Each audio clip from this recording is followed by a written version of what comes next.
आप देख रहे हैं चैनल अकाउंट्स मस्ती। आज हम क्या करने वाले हैं, BRS बैंक रिकन्सिलेशन स्टेटमेंट जो है इसका आज हम प्रोफार्मा और मीनिंग कॉन्सेप्ट जानने वाले हैं कि आखिर हम जो बैंक रिकन्सिलेशन स्टेटमेंट है इसको हम बनाते क्यों हैं। तो चलिए यहाँ पे थोड़ा सा तो ऐसे बेसिक सा दिया रहता है कि हमें क्या क्या पढ़ा हुआ है, तो हम यहाँ से शुरू करते हैं। थोड़ा सा मैं आपको बता भी देती हूँ कि इसका जो मीनिंग है, इसको बनाने का जो मकसद है वो क्या होता है। देखिए, once the cash book has been balanced it is usually to check its detail with the records of first bank transaction as recorded by the bank. To enable this check, the cashier need to ensure that the cash book is completed up to date and a recent bank statement or a bank passbook has been obtained from the bank. A bank statement or a bank passbook is a copy of a bank account as shown by the bank record. This enables the bank customer to check their fund in the bank regularly and update their own records of a transaction that has been occurred. क्या होता है कि आपको नाम से ही थोड़ा बहुत clear हो रहा है कि बैंक, यहाँ पे हम bank reconciliation statement means bank में के जो अकाउंट्स होते हैं वहाँ की बात कर रहे हैं। तो क्या होता है कि आप कभी ना कभी बैंक अकाउंट तो गए ही होंगे, मतलब अपने जो बैंक है वहाँ तो गए ही होंगे, तो आपको वहाँ से एक बुक मिलती है जिसको अपन क्या बोलते हैं, पासबुक.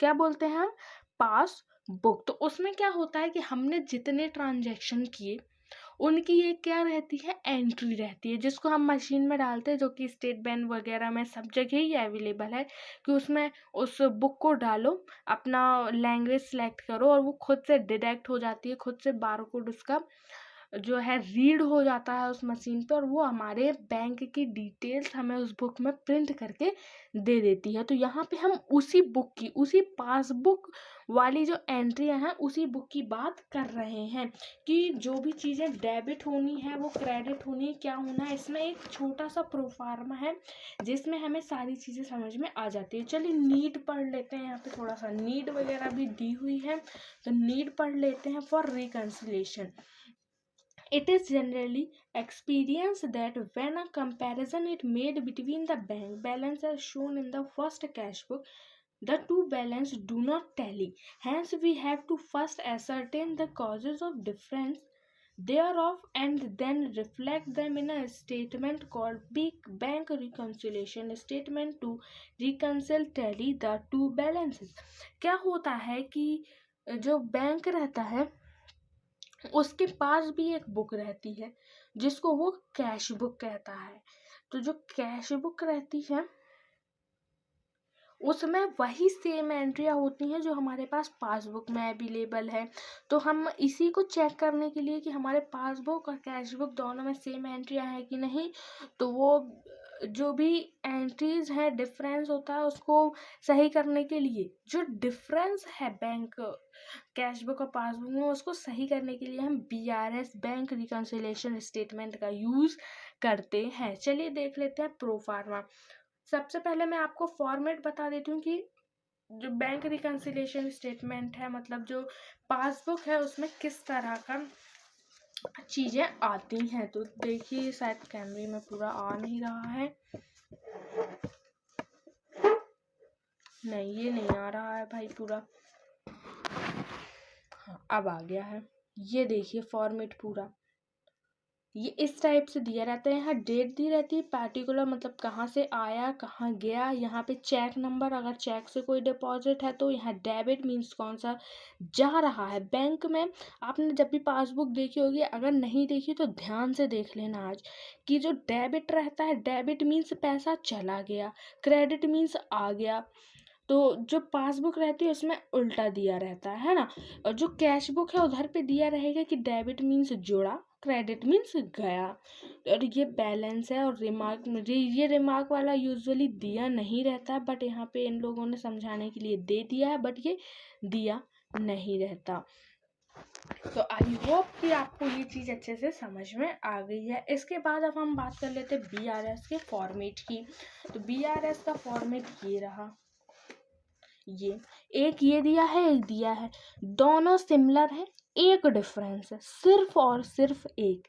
यहाँ पे क्या करना है कि सबको इकट्ठा ऐड करके और इन सबको लेस करके और इसमें से इसको लेस करना, और यहाँ पे क्या करना है कि जो भी आता जा रहा है उसको ऐड करते जाओ, जो जाता जा रहा है उसको लेस करते जाओ। बस सिमिलर डिफरेंस, मतलब एक सिंपल सा डिफरेंस है। तो मैं तो कहूँगी कि आप ये जो सेकंड नंबर पे आपको दिया हुआ है इस वाले से करो, मैं क्वेश्चन भी आपको इसी से करवाऊंगी। इस फॉर्मेट को अच्छे से रट लो, क्योंकि इसके सिवा बाहर से और कुछ नहीं आता। मीन्स अगर आपको फॉर्मेट याद है ना, तो इसके बाहर का आपको एक शब्द नहीं आ सकता, ये मैं गारंटी दे सकती हूँ, क्योंकि इसका फॉर्मेट ही 5 से 6 लाइन का है बस। Bank as per passbook, cheque issued but not present, means cheque हमने इशू कर दिया पर वो दिखाई नहीं दे रहा है, तो add. Interest credited by bank, add. Cheque deposit but not credited by bank, less. Bank charges not recorded in the cash book. बस इतना सा आपको करना है और आपका जो बैंक रिकन्सिलेशन स्टेटमेंट है वो बन जाएगा। बैलेंसेस पर पासबुक, ये आपको निकालना रहेगा। तो इसके नेक्स्ट वाली वीडियो हम क्या करने वाले हैं, क्वेश्चन करने वाले हैं। तो प्लीज़ यार हमारे चैनल के साथ बने रहना, और जाके अभी पहले सब्सक्राइब करो, जाओ जल्दी सब्सक्राइब करो। मुझे पता है आप लोग वीडियो देखते हो पर चैनल को सब्सक्राइब नहीं करते हो यार, तो प्लीज़ ऐसा मत किया करो। और वीडियो को लाइक करो, इंस्टा, फेसबुक, टेलीग्राम सब में जाके फॉलो करो, ज्वाइन करो हमें। और जो भी डाउट है पहले जाके वो लिखो, सब्सक्राइब भी छोड़ो, पहले जाके डाउट लिखो। जाके डाउट लिखने के बाद हमारे चैनल को सब्सक्राइब जरूर करना, भूलना नहीं है। तो इसके बाद वाली वीडियो में आपको इसके क्वेश्चन बहुत ही इजी वे में परफेक्ट के मतलब परफेक्ट स्टेटमेंट के साथ मिल जाएंगे। बहुत छोटे छोटे क्वेश्चन रहेंगे, बहुत मज़ा आने वाला है आपको बैंक रिकन्सिलिएशन स्टेटमेंट करने में।